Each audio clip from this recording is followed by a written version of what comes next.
ఒకప్పుడు అనేక మందికి మంచినీటిని అందించి దాహాన్ని తీర్చిన చెరువు నేడు నిరుపయోగంగా అసాంఘిక కార్యక్రమాలకు నిలువగా మారింది. దీని అభివృద్ధి కొరకు నాయకులు అధికారులు పట్టించుకోవడమే లేదు. ఇక వివరాల్లోకి వెళ్తే కాకినాడ జిల్లా సామర్లకోట పట్టణం స్థానిక బ్రౌన్పేట నందు గల కోటలమ్మ చెరువు ఒకప్పుడు మంచినీళ్లు చెరువుగా ఎంతో ప్రసిద్ధి చెందింది. ఈ చెరువుకి సమీపంలో వందలాది కుటుంబాలు, కాలేజీలు, పాఠశాలలు ఉండడంతో పాఠశాలలోని కాలేజీలలోని విద్యార్థులు ఈ చెరువు వద్దకు వచ్చి భోజనాలు చేసి మంచినీళ్లు త్రాగి విశ్రాంతి పొందేవారు. అదేవిధంగా ఈ రోడ్డు గుండా ప్రయాణం చేసే ప్రయాణికులు కూడా ఇక్కడ కొంతసేపు విశ్రాంతి పొంది మంచినీళ్లను త్రాగేవారు. అంతేకాకుండా చుట్టుప్రక్కల ఉన్నటువంటి ప్రాంతాల వారు అందరూ సుమారు 1/2 కిలోమీటర్ దూరం పాటు వచ్చి ఈ మంచినీరును వాడేవారు. కానీ ఇప్పుడు అది నిరుపయోగంగా మారింది. తుప్పలు, చెత్త చెదారం కాలకృత్యాలకు, రాత్రి సమయంలో మందుబాబులకు ఆశ్రయంగా నిలిచింది. ప్రభుత్వం మారినప్పుడల్లా అభివృద్ధి నిధులతో పనులు ప్రారంభించి పూర్తి కాకుండానే మధ్యలో నిలిపివేయడం జరిగింది. దీంట్లో ఎంత సొమ్ము స్వాహా అయ్యిందో అధికారులకే తెలియాలి. దీంతో 2-3 సార్లు అభివృద్ధి పనులు ప్రారంభించడం జరిగింది, కానీ అవి పూర్తి కాలేదు.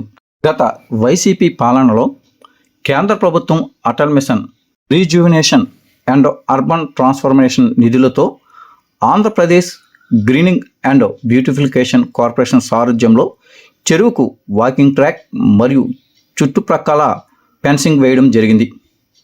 అప్పట్లో కొబ్బరి మొక్కలు వేసి దాని ద్వారా మున్సిపాలిటీకి వచ్చే ఆదాయంతో చెరువు మెయింటెనెన్స్ చేయడానికి స్థానిక కౌన్సిలర్, వైస్ చైర్పర్సన్, మున్సిపాలిటీ అధికారులు ప్రణాళికను సిద్ధం చేశారు. వాకింగ్ ట్రాక్, ఫెన్సింగ్ మాత్రమే వేయడం జరిగింది.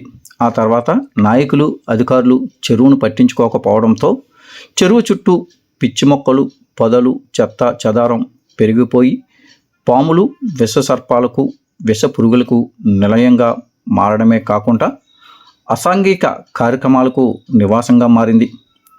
అసాంఘిక కార్యక్రమాల కొరకు వేసిన ఫెన్సింగ్ కొంతవరకు తొలగించడం జరిగింది. ఇది మున్సిపాలిటీ అధికారుల నిర్లక్ష్యమా, పట్టించుకొని ప్రజా ప్రతినిధుల వైఫల్యమా? ఏదేమైనా గతంలో ఎంతో మందికి మంచినీటిని అందించిన కోటలమ్మ చెరువు నిరుపయోగంగా ఉండటమేనా?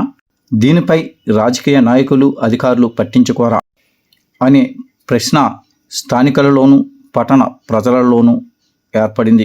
ఇకనైనా మున్సిపాలిటీ అధికారులు కానీ ప్రభుత్వ నాయకులు కానీ ఈ చెరువుపై దృష్టి సారించి ఈ చెరువును పార్కుగా మార్చి మెయింటెనెన్స్ కొరకు వ్యాపారులకు, అదేవిధంగా కొబ్బరి చెట్లు లాంటి ఆదాయం వచ్చే వాటిని వేయడం ద్వారా చెరువును మరింత అభివృద్ధి చేయడానికి అవకాశం ఉంది.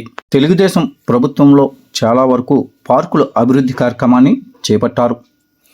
ఈసారి కోటలమ్మ చెరువును పార్కుగా అభివృద్ధి చేసి సామర్లకోట పట్టణాన్ని అభివృద్ధి పదంలో నడిపించాలని చాలామంది స్థానికులు కోరుకుంటున్నారు.